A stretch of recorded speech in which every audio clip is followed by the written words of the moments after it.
প্রথম যে বিষয়টা আমি আপনাদের দৃষ্টি আকর্ষণ করতে চাই যে আল্লাহ রাব্বুল আলামিন আপনাদেরকে এই সমাজের বোঝা হিসেবে সৃষ্টি করেন নাই।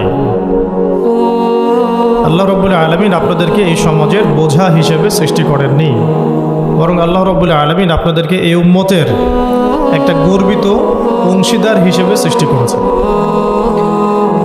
আদম আলাইহিস সালাম যখন জান্নাতে ছিলেন তখনও তার কাছে হৃদয়ের মধ্যে কিছুটা শূন্যতা অনুভব হয়েছে, যেটা আল্লাহ রাব্বুল আলামিন হাওয়া আলাইহিস সালামকে দিয়ে পূর্ণ করেছেন এবং তার বুকের পাঁজরের হাড় থেকেই তার স্ত্রীকে আল্লাহ পাক সৃষ্টি করেছেন। এবং উভয়ের প্রতি আল্লাহ পাকের নির্দেশ কিন্তু সমান ছিল। এমন না যে আদম আলাইহিস সালামকে বলা হয়েছে এই গাছের কাছেও যেও না, হাওয়া আলাইহিস সালামকে বলা হয় না, এই ব্যাপারটা কিন্তু এমন নয়, বরং উভয়ের প্রতি সমান আদেশ ছিল। ওয়ালা তাকরাবা হাদিহিশ শাজারা, তাকরাবা শব্দটা দ্বিবচন, তোমরা দুজনের কেউই এই গাছের কাছে যাবে না। অর্থাৎ আল্লাহ পাকের যে আদেশগুলো আসমানি কিতাবের মাধ্যমে আমাদের কাছে এসেছে, এগুলো নারী এবং পুরুষের জন্য সমান। ক্ষেত্র বিশেষে কিছু কিছু সূরতে আমলের, চলাফেরার, উসুলের কিছু পার্থক্য আছে, কিন্তু আমভাবে প্রত্যেকটা নসিহত এবং আদেশ কিন্তু নারী পুরুষ সবার জন্য সমান। আমরা যদি চাই যে বাংলাদেশের মাটিতে দিন প্রতিষ্ঠা করতে, তাহলে শুধুমাত্র পুরুষদের ভূমিকা যথেষ্ট না, কোশ্চিনকালেও যথেষ্ট না। কারণ প্রত্যেকটা পুরুষই কোনো না কোনো মায়ের সন্তান, কোনো স্ত্রীর স্বামী, কোনো বোনের ভাই অথবা কোনো মেয়ের বাবা। তাহলে যদি শুধু পুরুষবাচক শব্দে আমরা সমাজ সংস্কার করতে যাই, আমরা ব্যর্থ হব। দুঃখের সাথে বলতে হচ্ছে এটা, কিছু কিছু ক্ষেত্রে আমাদের আত্মসমালোচনার দরকার আছে। আমরা পুরুষদের মধ্যে যে পরিমাণ মেহনত করেছি, করছি এবং করার পরিকল্পনা করছি, তার 50% আমরা মেয়েদেরকে নিয়ে ফিকির করছি না। যে কোনো দিনই বোন যদি হেদায়েতপ্রাপ্ত হন আল্লাহর পক্ষ থেকে, তারপরে সে যে পড়াশোনা করবে, এই পড়াশোনা করার মতো উপযুক্ত প্রতিষ্ঠানও আমরা তাদেরকে দিতে পারি। নিরাপত্তা, পর্দা এবং সহজলভ্যতা, যে সহজেই সে জ্ঞান শিখবে নিরাপত্তার সাথে, পর্দার সাথে, বাসার কাছাকাছি মাহরামদেরকে সাথে নিয়ে, এমন পরিবেশ কিন্তু হাজারে একটা মেয়েও পাচ্ছে বলে আমার মনে হয়। তো এই অবস্থা চলতে থাকলে আমরা ইসমাইল আলাইহিস সালামদেরকে জন্ম দিতে পারবো না। যদি প্রত্যেকটা পরিবারের কর্তা ইব্রাহিম না হন এবং মায়েরা হাজরা আলাইহিস সালাম এবং সারা আলাইহিস সালামের মতো না হন, তাহলে তো ইসমাইলি প্রজন্ম আমরা জন্ম দিতে পারবো না। সেক্ষেত্রে আমরা আল্লাহ পাকের জমিনে দিন প্রতিষ্ঠাও করতে পারব। এখানে অনেক প্রান্তিকতা আমাদের মধ্যে আছে, আবার অনেক ছাড় না দেওয়ার মানসিকতা আমাদের মধ্যে আছে। পরিপূর্ণ ইসলাম পালন করতে হবে এবং আল্লাহ পাকের জমিনে তার দিনটাকে প্রতিষ্ঠার চেষ্টা করতে হবে। এছাড়া তো আমাদের কোনো কাজ নাই পৃথিবীতে আমাদের কাজটা কি আসলে? এই পৃথিবীতে আমাদের কাজটা কি? এক নাম্বার হচ্ছে আল্লাহ পাককে চিনতে শেখা, আল্লাহ পাকের সামনে আত্মসমর্পণ করা, তার নবীর সুন্নতগুলো মেনে চলা, হালাল খাওয়া, একটা আদর্শ পরিবার গঠন করা, সন্তানদেরকে মানুষ করা, দিনের দাওয়াতের কাজ করা এবং দিনটাকে আল্লাহর জমিনে প্রতিষ্ঠার চেষ্টা করা। এছাড়া কি আমাদের কোনো কাজ আছে পৃথিবীতে? বাকি যে কাজগুলো সেগুলো আনুষঙ্গিক এবং সেগুলো ইবাদত হিসেবে গণ্য হবে যদি আল্লাহর জন্য হয় এবং রাসূলের তরিকায় হয়। যেমন কেউ যদি ঘুমায়, ঘুমানোর কাজটাও তো ইবাদত, যদি সেটা রাসূলের তরিকা মোতাবেক হয়। সিম্পল। খাওয়া দাওয়া করা, আমরা আমাদের চাহিদায় খাই, কিন্তু এটাও ইবাদত হিসেবে গণ্য হবে যদি খাওয়ার সুন্নাতটা আমরা ঠিকমতো আদায় করতে পারি। তাহলে প্রতিটা কাজই সুন্নাত এবং ইবাদত হবে যদি আমরা সেটা তরিকা ঠিক রাখি। মূল কাজগুলো কি?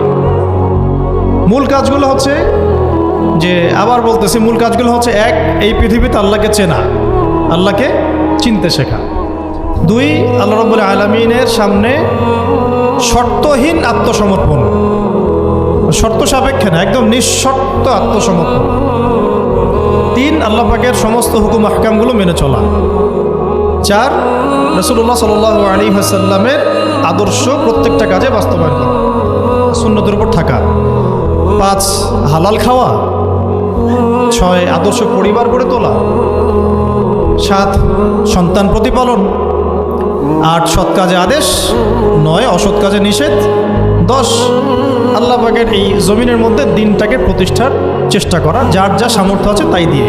কেউ জান দিয়ে করবে, কেউ মাল দিয়ে করবে, কেউ কথা দিয়ে করবে, কেউ লিখনি দিয়ে করবে, কেউ প্রয়োজনে আল্লাহর পথে জিহাদ করবে, কেউ প্রয়োজনে শহীদ হবে। যার যেটা স্রোত সে সেভাবে করবে। এছাড়া কি দুনিয়াতে আমাদের কোনো কাজ আছে? এই কাজগুলোর মধ্যে এই কাজগুলোকে যদি আমরা বাস্তবায়ন করতে পারি তাহলে দুনিয়াতেও সফল হব ইনশাআল্লাহ, পরকালেও জান্নাতে যাবো ইনশাআল্লাহ। এই তো, এই কাজগুলো যদি আমরা বাস্তবায়ন করতে পারি দুনিয়াতেও সফল হব ইনশাআল্লাহ এবং পরকালেও জান্নাতে যাবো ইনশাআল্লাহ। এক্ষেত্রে এই গন্তব্য হাসিল করার জন্যে যে কাজটা সবার আগে দরকার, এতক্ষণ যেগুলো বললাম, এই গন্তব্যটা হাসিল করার জন্য সবার আগে যে কাজটা দরকার সেটা হচ্ছে শরিয়াতের একটা ন্যূনতম জ্ঞান অর্জন করা। শরিয়াতের ন্যূনতম একটা জ্ঞান অর্জন করা। শরিয়াতের ন্যূনতম জ্ঞান বলতে আমি কি মিন করছি, কি বোঝাচ্ছি? আমি বোঝাচ্ছি কমপক্ষে আপনাকে বিশুদ্ধ করে কোরআন তেলাওয়াত করা শিখতে হবে, এক নাম্বার। এর সাথে আপনাকে আরবি ভাষা কিছুটা হলেও শিখতে হবে যাতে আপনি কোরআনটা বুঝতে পারেন। 3 নাম্বার হচ্ছে হাদিস শাস্ত্র পড়ার যোগ্যতা আপনাকে অর্জন করতে হবে, মানে হাদিস পড়াশোনা করতে হবে। 4 নাম্বার নবী সাল্লাল্লাহু আলাইহি ওয়াসাল্লামের পবিত্র সিরাত অর্থাৎ জীবনী, এটা আপনাকে পড়তে হবে।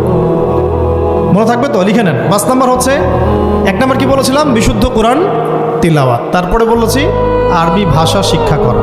তারপরে বলেছি হাদিস পাঠ। তারপরে বলেছি সিরাত পাঠ। 5 নাম্বার হচ্ছে আকীদা বিশুদ্ধ করা। আকীদার অনেক কিতাব আছে এবং আকীদার আর অনেক দার্সও আছে, এটা নিয়ে আমরা পরে আলোচনা করব ইনশাআল্লাহ। 6 নাম্বার হচ্ছে আপনার ইসলামের ইতিহাস পড়াশোনা করতে হবে, ইসলামের ইতিহাসটা পড়াশোনা করতে হবে। 7 নাম্বার হচ্ছে ইসলামিক অর্থনীতি পড়াশোনা করতে হবে, ইসলামী অর্থনীতির জ্ঞান রাখতে হবে। 8 নাম্বার ইসলামিক পারিবারিক জীবন ব্যবস্থার জ্ঞান অর্জন করতে হবে, ইসলামিক পারিবারিক জীবন ব্যবস্থার জ্ঞান অর্জন করতে হবে। 9 নাম্বার সন্তান প্রতিপালন কিভাবে করতে হয়, ইসলামিক প্যারেন্টিংয়ের জ্ঞান অর্জন করতে হবে। 10 নাম্বার হচ্ছে যে ফিকহের জ্ঞান অর্জন করা। ফিকহ মানে হচ্ছে তুলনামূলক যে মাসলা মাসাইলগুলো না জানলে আমরা আমল করতে পারবো না, এই মাসলা মাসাইলগুলো জেনে নেওয়া, যেটাকে আমরা বলি যে ফরজে আইনের জ্ঞান। তাহলে এখানেও 10টা পয়েন্ট বের হয়ে আসলো, তাই না? তাহলে আমার সাথে একটু রিপিট করেন। প্রথমে বলেছি ইলম অর্জনের ক্ষেত্রে আপনাকে কোরআন দিয়ে শুরু করতে হবে। মানে কোরআন যিনি তেলাওয়াত করতে পারেন না তিনি হতভাগা। মুসলিম পরিবারে জন্মগ্রহণ করেও যিনি কোরআন তেলাওয়াত করতে পারেন না, আমি মনে করি না এই পৃথিবীতে তার চেয়ে হতভাগা কেউ আছে, আমি মনে করি না। মানে কোরআনের সাথেই সম্পর্ক নাই, আল্লাহর কিতাবই সে তেলাওয়াত করতে পারে না, তো সে এই পৃথিবীর সম্পদ নয় বরং বোঝা। আল্লাহ পাক আমাদের সবাইকে আল্লাহর কিতাব শেখার তৌফিক দান করুন। এক নাম্বার এখান থেকে শুরু হবে পড়াশোনা। আগেই একটা আদনান ভাইয়ের বই নিয়ে নিলাম, আগে একটা অমুক স্কলারের বই নিয়ে নিলাম, আগে একটা তমুক স্কলারের বই নিয়ে নিলাম, এভাবে পড়াশোনা শুরু করতে হয় না। পড়াশোনা শুরুটাই হবে আপনার কোরআন থেকে। সব বন্ধ, আগে কোরআন তেলাওয়াত থেকে শুরু করতে। তারপরে আপনি আরবি ভাষায় আসবেন, হাদিস পড়বেন, সিরাত পড়বেন, ইতিহাস পড়বেন, অর্থনীতি পড়বেন, আস্তে আস্তে পড়বেন। এভাবে ফিকহের জ্ঞান, আকীদার জ্ঞান, সন্তান প্রতিপালন, ইসলামিক এই জীবন ব্যবস্থা বা পারিবারিক জীবন ব্যবস্থার জ্ঞানগুলো অর্জন করা। তো ইনশাআল্লাহ আমরা এই জ্ঞানগুলো অর্জনের চেষ্টা করবো তো ইনশাআল্লাহ। এখন কঠিন প্রশ্ন হচ্ছে, এখন আমি তো বললাম একটা তাত্ত্বিক কথা বললাম, এখন আপনিও জানেন আমিও জানি, এইটা আপনি এখন কিভাবে করবেন, সম্ভব কিনা আপনার পক্ষে? কারণ এখানে অনেকেই, বেশিরভাগই হয়তো বা জেনারেল ব্যাকগ্রাউন্ডের মানুষ, যারা অনার্সে পড়েছেন, মাস্টার্স পড়েছেন বা এখন ফ্যামিলি লাইফে আছেন, কেউ কখনোই মাদ্রাসার দুয়ারেও যেতে পারেন না। এখন যদি আপনি এগুলো শুরু করতে চান তাহলে আপনার সামনে অপশন কী আসবে? আপনি কি আবার শুরু থেকে মাদ্রাসায় ভর্তি হতে পারবেন? উত্তর হচ্ছে না। তাহলে সেকেন্ড অপশন হচ্ছে মাদ্রাসা ভিত্তিক যদি শর্ট কোর্স চালু করা হয়, সেই শর্ট কোর্সগুলো আপনাকে করতে হবে, এছাড়া তো কোনো অপশন নাই। 3 নাম্বার আরও প্রশ্ন আসবে, এটা কি আপনি অফলাইনে সব জায়গায় মুভ করে করতে পারবেন? উত্তর হচ্ছে না। যদি আপনার অফলাইনে আপনার সামনে কোনো সুযোগ থাকে তাহলে তো ভালো, যে আপনার বাসার পাশে একটা মাদ্রাসা আছে বা আপনার এলাকাতে একটা সুন্দর মাদ্রাসা আছে, এটা থাকলে তো আলহামদুলিল্লাহ এবং ভালো, আমরা চাই সেটাই হোক। কিন্তু সবার ক্ষেত্রে এটা পসিবল হয়ে ওঠে না। এই কারণে অনলাইনের কোর্সগুলোর দিকেও একটু ফোকাস করতে পারেন, যাতে ঘরে বসে পর্দার সাথে আপনি কোর্সগুলো করতে পারেন। 4 নাম্বার পয়েন্ট হচ্ছে, এই কোর্সগুলো করলেই আবার সব শেখা যায় না। কারণ অনলাইনের কোর্সগুলো তো আপেক্ষিক, এগুলো সব সামনাসামনি বসে তো পড়ানো হয় না, এই কারণে ইফেক্টটা আসে না। এই যে সামনে বসে লেকচার দিচ্ছে, এটার যে ইম্প্যাক্ট, এটা অনলাইন লেকচার